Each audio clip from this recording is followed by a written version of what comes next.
नमस्कार मित्रों, देश ट्यूशंस में आपका स्वागत है। इस वीडियो में हम सीखने वाले हैं 10th standard Maharashtra board new syllabus geography का 7th चैप्टर, जिसका नाम है ह्यूमन सेटलमेंट्स। ये इसका दूसरा और अंतिम वीडियो है। आगे बढ़ने से पहले मेरी आपसे विनती है कि प्लीज़ मेरे वीडियो को लाइक कीजिए, अपने दोस्तों के साथ भरपूर शेयर कीजिए, कुछ डाउट्स हो तो नीचे कमेंट कीजिए, मेरे चैनल को सब्सक्राइब कीजिए, बेल आइकन को दबाइए ताकि जब भी मैं अपना नया वीडियो अपलोड करूँ तब आपको तुरंत नोटिफिकेशन मिले। अगर आप मुझे कांटेक्ट करना चाहते हैं तो मैंने अपना इंस्टाग्राम आईडी डिस्क्रिप्शन में दिया है, वहाँ पर आप कांटेक्ट कर सकते हैं। अगर आप मुझे मेरे दूसरे वीडियोस देखना चाहते हैं तो उनकी भी लिंक्स मैंने डिस्क्रिप्शन में शेयर की है, वो आप देख सकते हैं। तो चलिए शुरू करते हैं। Human settlements part 2। देखिए यहाँ तक हुआ था अपना पिछले वीडियो में, अभी ये देखेंगे। Try this, look at the table on figure 49 on page 49. It shows the growth of share of urban population in total population of Brazil. Draw a line graph from this table. Examine the graph carefully and answer the following questions. देखिए यहाँ पर एक table दिया है, उस data का प्रयोग करके हमें एक ग्राफ बनाने को कहा गया है और उस ग्राफ को बनाने के बाद ये उसके क्वेश्चंस के आंसर्स देने हमें। देखिए यहाँ पर डाटा दिया गया है, Brazil percentage of urban population from 1960 to 2010।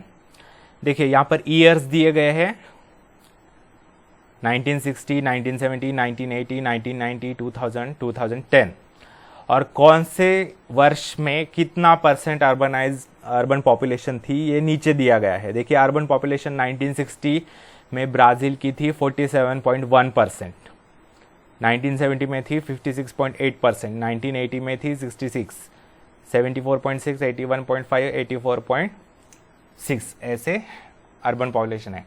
तो इससे हमें ग्राफ निकालने को बोला है, तो मैं आपको बताऊंगा कि ग्राफ कैसे निकालना है। आपको वैसे बेसिक ग्राफ का नॉलेज तो होगा ही, आपने ज्योमेट्री में सीखा होगा, मैथ्स में, तो आपको ये पता होगा।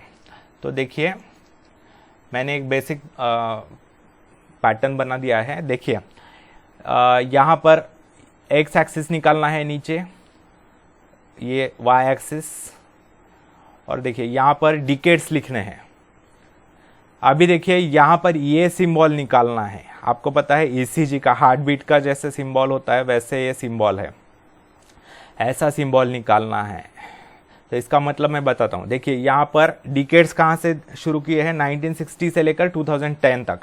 तो यहाँ पर 1960, 1970, 80, 90, 2000, 2010 ऐसे डिकेड्स लिखे हैं। देखिए स्केल ली है हमने on x axis 2 centimetre equal to 10 years. ये कंफर्टेबल है, स्पेशियस है, इसलिए देखिए हर 2 सेंटीमीटर, ये है 1 सेंटीमीटर और ये है 2, तो हर 2 सेंटीमीटर के बाद हमने 10 साल का गैप लिया है। तो ऐसा हमें स्केल लिखनी पड़ेगी। यहाँ पर स्केल नहीं लिखे तो मार्क्स कट हो सकते हैं, तो आपको ये सारी चीज़ें याद रखनी है। Scale on x axis 2 centimetre is equal to 10 years, ऐसा यहाँ पर लिखना है। और दो गैप्स से हमें एक मतलब 10-10 साल के बढ़ाने हैं। यहाँ पर ईयर लिखना है और ऐसा एरो निकालना है, यानी ईयर बढ़ते जा रहा है। अभी देखिए यहाँ पर जो ये सिंबल है इसका मीनिंग होता है, देखिए मैं आपको बताता हूँ। On y axis 2 centimetre equal to 10% scale लिया है, तो देखिए 2 सेंटीमीटर इज इक्वल टू 10, 20, 30 ऐसे बढ़ते गए हैं। तो देखिए यहाँ पर तो हमने 0 से शुरू किया है, वाई एक्सिस पर हमने 0, 10, 20, 30, 40, 50 ऐसे शुरू किया है, ये क्लियर है। तो इसके लिए, इसके कारण हमें यहाँ पर इतना गैप ठीक है।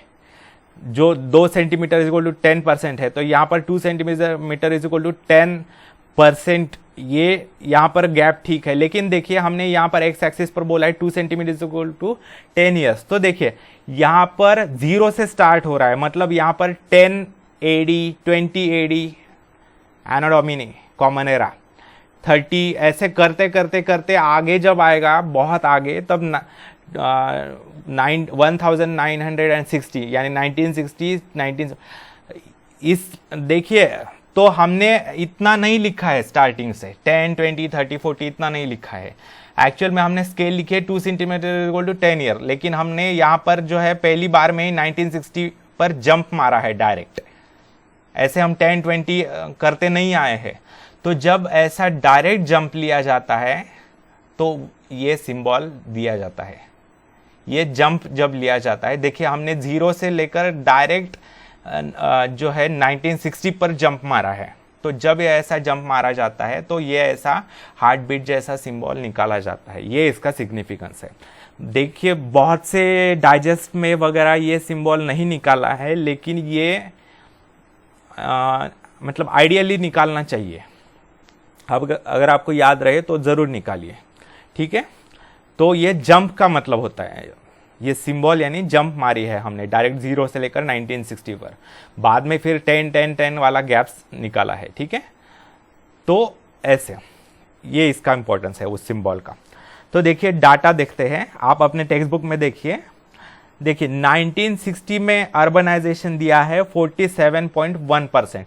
तो आपको ग्राफ निकालना पता है, देखिए 47.1%, यानी टेक्स्ट बुक में देखकर आप पता कर सकते हैं। तो 40 और 50 के बीच में है, ये 45 है, 40, 45, 50। देखिए 2 सेंटीमीटर यानी 10% का गैप है, यानी 1 सेंटीमीटर यानी 5% का गैप। देखिए ये हो गया 40, ये हो गया 45 और ये हो गया 50। अभी बोला है हमें 47.1% है, यानी ये 45 और 50 के बीच में ये आएगा। यहाँ पर ग्राफ पेपर में हमें अंदाजे से निकलना है। 47 के लाइंस आपको इंडिविजुअली एक एक लाइन दी हुई होगी, जैसे 45, 46, 47, 48 ऐसे, तो ऐसे आपको निकालना पड़ेगा। तो ये हो गया यहाँ पर अंदाजे से 47.1%, ये हो गया ये पॉइंट। उसके बाद नेक्स्ट दिया है 1970 में 56.8%। देखिए 56.8%, देखिए 50 और 60 ये हो गया 55, तो 56% ये हो गया। देखिए यहां पर,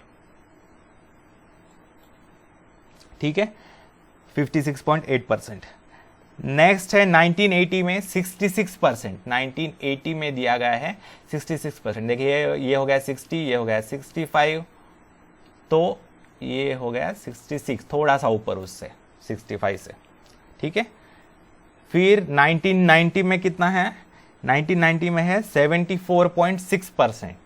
देखिए 1990 में है 74, ये हो गया 75 और उससे थोड़ा सा नीचे, यानी हो गया 74.6%, ठीक है।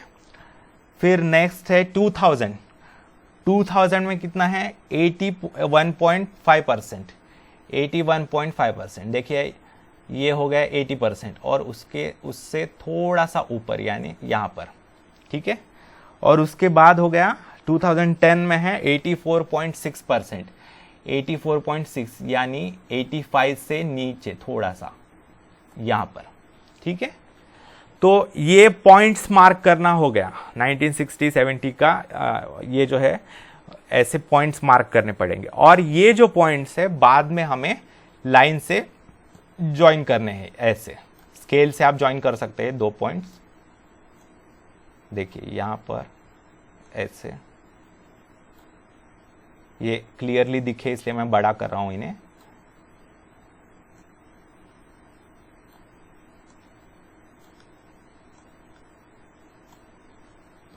देखिए यहां पर ये जो है लाइन से ज्वाइन करना है ये, ठीक है।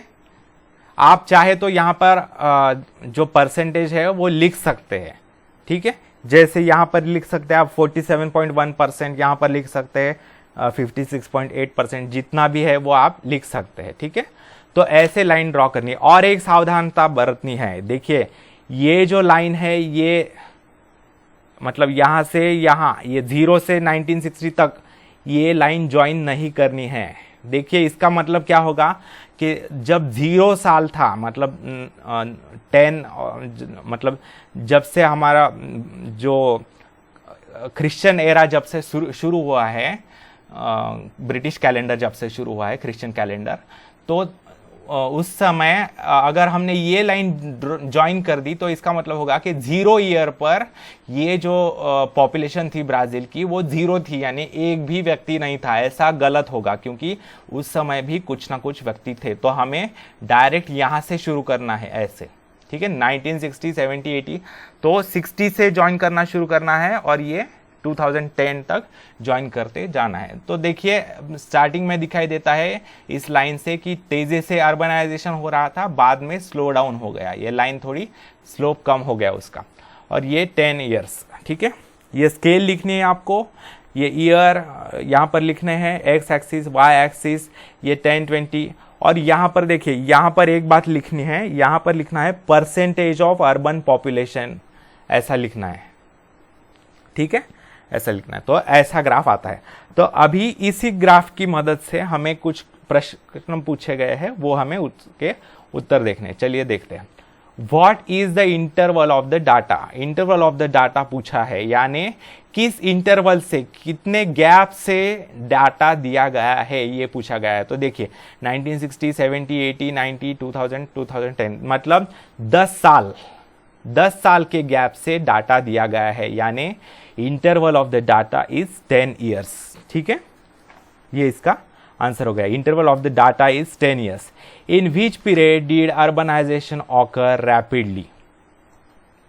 तो देखिए इसका आंसर है, जब ये परसेंटेज आप देखिए, अर्बनाइजेशन की स्पीड निकालने के लिए क्या करना पड़ेगा, दो सब्सिक्वेंट अर्बनाइजेशन के परसेंटेजेस का डिफरेंस निकालना पड़ेगा।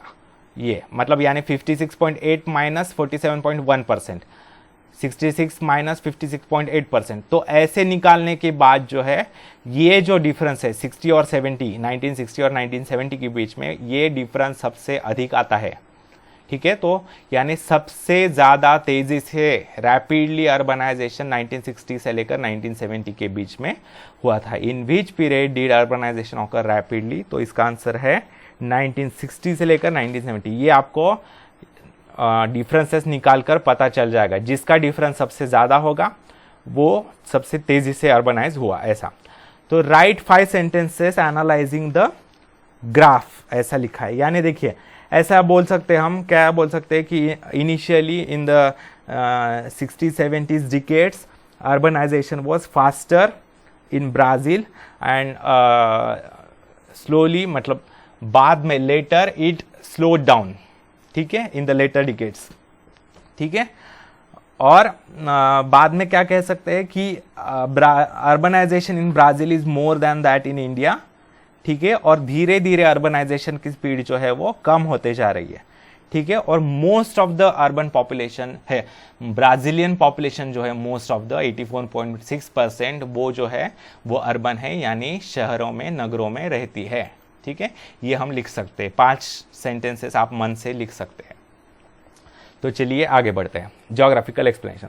Brazil is one of the few developing countries which is highly urbanised. Brazil एक कम देशों में से एक है ऐसे जिनमें सबसे ज़्यादा अर्बनाइजेशन हो चुका है। Brazil substantial urban growth process is unique and one of the underlying factors contributing to its present day rapid economic growth। देखिए ब्राज़ील में अर्बनाइजेशन काफ़ी हो चुका है, इसके कारण इसकी इकोनॉमिक ग्रोथ भी काफ़ी तेज़ी से हो रही है। Today about 86% of the Brazilian population lives in urban areas। आज जो है नियरली 86% पॉपुलेशन जो है ब्राज़ील की वो अर्बन एरियाज में, शहरों में रहती है। Definition of urban is not very clear in Brazil.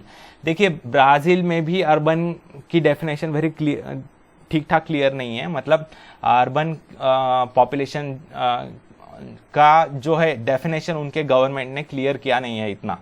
In Brazil, rapid urbanization happened mainly in the south and southeast, with Sao Paulo emerging as a major metropolitan and industrial area। Sao Paulo एक बहुत बड़ा शहर है Brazil का। South और south east of Brazil में most of the urbanisation हुआ है, मोस्ट ऑफ द पॉपुलेशन जो है उनकी वो साउथ और साउथ ईस्ट रीजन में कॉन्सेंट्रेटेड है। Looking at this growth in few parts of the country, the government is promoting Go West policy, which to reduce pressure on few areas where population is concentrated and will reduce regional imbalance in the country. तो देखिए most of the population जो है Brazil की वो जो है south और south east regions में ही कॉन्सेंट्रेटेड है। इसके कारण क्या होता है, वेस्ट रीजन में बहुत कम पॉपुलेशन है, वहां पर इतना लोग नहीं रहते। तो ब्राजीलियन सरकार जो है वो अब गो वेस्ट पॉलिसी अपना रही है, यानी वेस्ट की तरफ बढ़ो, यानी वेस्ट की तरफ रहना शुरू करो, ऐसा लोगों को प्रमोट कर रही है, वो प्रोत्साहन दे रही है लोगों को, ताकि जो रीजनल इम्बैलेंस है, जो वेस्ट ईस्टर्न तरफ जो लोड आ रहा है शहरों पर, वो कम हो सके। Study the choropleth map of Brazil showing the state wise urban population of Brazil and answer the following questions. देखिए नेक्स्ट पेज पर जो है कोरोप्लिथ मैप जो है वो दिया गया है, उसको देखकर हमें जो क्वेश्चंस पूछे गए हैं उसके आंसर्स देने हैं। ठीक है, तो चलिए देखते हैं। तो पहला क्वेश्चन है which states region are the most urbanized. Brazil में कौन से रीजन सबसे अधिक अर्बनाइज्ड है, ये पूछा गया है। देखिए यहां पर देखते हैं हम कौन से रीजन से। देखिए यहां पर ये जो है इंडेक्स दी गई है, तो उसमें देख सकते हैं ये सबसे लाइट शेड जो है सबसे कम अर्बन पॉपुलेशन का परसेंटेज है, और सबसे डार्क जो है वो सबसे अधिक अर्बन पॉपुलेशन वाला है। तो देखिए यहाँ पर हमें बस ये देखना है कि कौन से रीजन्स में सबसे अधिक अर्बनाइजेशन हुआ है, यानी सबसे डार्क कौन सा रीजन है। तो ये है नेशनल कैपिटल रीजन ब्रासिलिया, और ये गोयास और साओ पाउलो और एस्पिरिटो सैंटो, ये जो है रियो डे जानेरो, ये रीजन्स जो है सबसे ज़्यादा अर्बनाइज्ड है। ठीक है, क्योंकि ये सबसे डार्क कलर के हैं। चलिए next question. Which states region are the least urbanize, सबसे कम अर्बनाइज कौन से रीजन्स है, ये पूछा गया है। देखिए सबसे लाइट शेड यानी, तो ये देखिए ये पैरा, ये मारानहो, पियांगयुई, ये जो है ये 3 स्टेट्स जो है वो सबसे कम अर्बनाइज्ड है। ठीक है, उसके बाद चलिए, और यहां पर ग्रीन बॉक्स दिया है वो देखते हैं। Colours of both, compare the line graph shown in figure 7.5 and the one drawn by you for Brazil. देखिए यानी जो इंडिया की लाइन ग्राफ दिया गया है और जो हमने ब्राजील का निकाला है, वो कंपेयर करके 5 लाइन्स लिखने को बोला है दोनों कंट्रीज में। देखिए हमारे यहाँ जो है अगर लाइन ग्राफ देखोगे तो हमारे यहाँ अर्बनाइजेशन का रेट फास्ट होते जा रहा है, अर्बनाइजेशन की स्पीड जो है इंडिया में बढ़ते जा रही है, तेजी से, दिन ब दिन तेजी से होता जा रहा है। उल्टा ब्राजील में जो है वो अर्बनाइजेशन, अगर आप ग्राफ में देखोगे तो ब्राजील में अर्बनाइजेशन की स्पीड जो है वो कम होते जा रही है दिन ब दिन। ठीक है, जो इंडियन अर्बन पॉपुलेशन है वो काफ़ी कम है, 31% है कुछ तो, और ब्राजीलियन जो है वो 84-86% है। तो ऐसे आप लिख सकते हैं। Make a short note on comparison between settlement patterns in India and Brazil, figure 7.1 and 7.2 on the basis of following points: location, pattern, types, density। In points को लेकर जो है आपको ये पूछा गया है कि इंडिया और ब्राज़ील के बीच में जो सेटलमेंट पैटर्न्स है वो बताने को बोला गया है। तो देखिए, तो चलिए देखते हैं। जो 7.1A और B दिया है वो देखते हैं। देखिए ये जो है 7.1A और B, ये जो 7.1A जो है वो रिवर के पास है, हमने देखा है, लोकेशन जो है वो रिवर बेसिन है, और ये जो है वो डेजर्ट में है। ठीक है, उसके बाद नेक्स्ट 7.2A और B देखते हैं।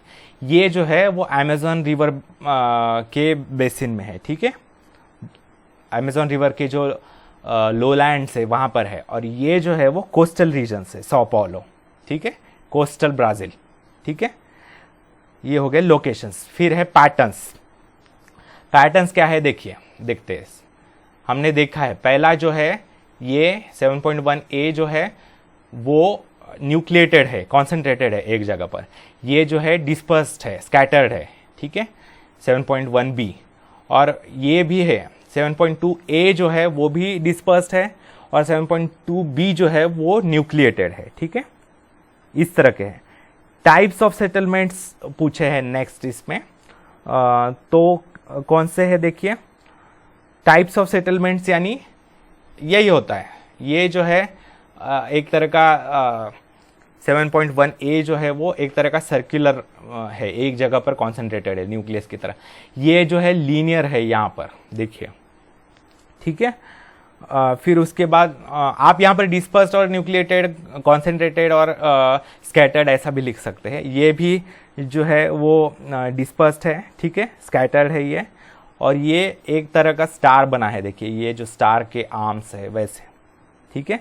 डेंसिटी जो है 7.1a की जो है वो हाई है डेंसिटी, इसकी 7.1b की जो है वो लो है। फिर उसके बाद 7.2a जो है वो भी लो है, और 7.2b जो है वो हाई डेंसिटी है। ये आप क्वेश्चंस अपने टेक्स्ट बुक में देख सकते हैं, बार बार ऊपर नीचे करना पड़ रहा है, वो असुविधाजनक होता है, इसलिए मैंने यहाँ पर डायरेक्ट देखा, ठीक है। तो आप यहाँ पर देख सकते हैं, यहाँ पर ये जो क्वेश्चन है, ठीक है। Next, observe the two satellite images given below, describe the settlements with respect to physiography. Considering the physiography, where could these settlements be located? Find out their settlement patterns and limitations with respect to their future growth. तो ये पूछा गया है, देखिए ये पूछा गया है कि ये सेटलमेंट पैटर्न्स कहाँ पर है। तो देखिए यहाँ पर दोनों इसमें जो है माउंटेनियस रीजन दिख रहा है, तो ये माउंटेन के बेस में है, ये जो पॉपुलेशन जो है, सेटलमेंट जो है वो माउंटेन के बेस में है। फिजियोग्राफी जो है वो माउंटेनियस रीजन है, ठीक है, रगड टोपोग्राफी इन अनइवन, ठीक है। और यहाँ पर डिस्पर्स्ड है पॉपुलेशन, ठीक है, कॉन्सेंट्रेटेड नहीं है, न्यूक्लिएटेड नहीं है, थोड़ी बहुत है बस, ठीक है। और यहाँ पर जो माउंटेनियस रीजन है इसके कारण पहुँचना काफ़ी कठिन है, इनएक्सेसिबिलिटी के कारण यहाँ पर जो है पॉपुलेशन ग्रोथ का जो फ्यूचर है वो काफ़ी स्कोप कम है पॉपुलेशन ग्रोथ होने का, ठीक है। तो ये इसके आंसर्स है। चलिए आगे बढ़ते हैं।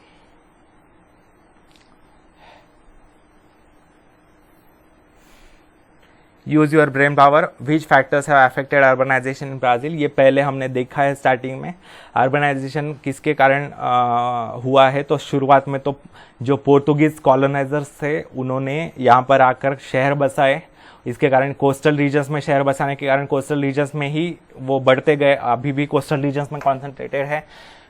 इसके कारण अर्बनाइजेशन कोस्टल रीजन्स में है। और जो इंटीरियर रीजन है, जो अमेज़न रिवर बेसिन है, जो अमेज़न के जंगल से रेन फॉरेस्ट, वहाँ पर काफ़ी कम है क्योंकि वहाँ पर एडवर्स कंडीशन है रहने के लिए, ठीक है। Geographical explanation. As you can see from the map, urbanization has occurred more in the coastal states than the states in the interior of the country. तो यहाँ पर हम देख सकते हैं coastal regions में ज़्यादा population concentrated है settlements compared to the interior region, ठीक है। उसके बाद states like Sao Paulo, Goiás and Minas Gerais have more urban population than states in the north के कंपैरिजन में जो साउथ और साउथ ईस्ट के स्टेट्स है वहां पर जो है ह्यूमन सेटलमेंट पॉपुलेशन डेंसिटी अधिक है। As population is less in Amazon basin and Brazilian highlands, urbanization is also less. यहाँ पर चूंकि यहाँ पर पॉपुलेशन ही कम है, यहाँ पर एडवर्स कंडीशन है रहने के लिए, प्रॉपर कंडीशंस नहीं है, तो यहाँ पर पॉपुलेशन कम होने के कारण ह्यूमन सेटलमेंट्स भी कम है, ठीक है। उसके बाद in this part, Manaus is a part on the confluence of the Negro and Amazon. Urbanization has occurred here. Manaus region में जो है वो population ज़्यादा concentrated है यहाँ पर, ठीक है। तो आपको ये बोला गया है write a paragraph on settlement pattern urban and rural settlement pattern urbanization in India and Brazil. ये आप चैप्टर स्टडी करके लिख सकते हैं। तो ठीक है दोस्तों, यहाँ पर ये चैप्टर खत्म होता है। अगर आपको मेरा वीडियो अच्छा लगे, समझ में आए आपको, तो प्लीज़ मेरे वीडियो को लाइक कीजिए, अपने दोस्तों के साथ शेयर कीजिए, ठीक है। धन्यवाद दोस्तों, आपका दिन शुभ जाए।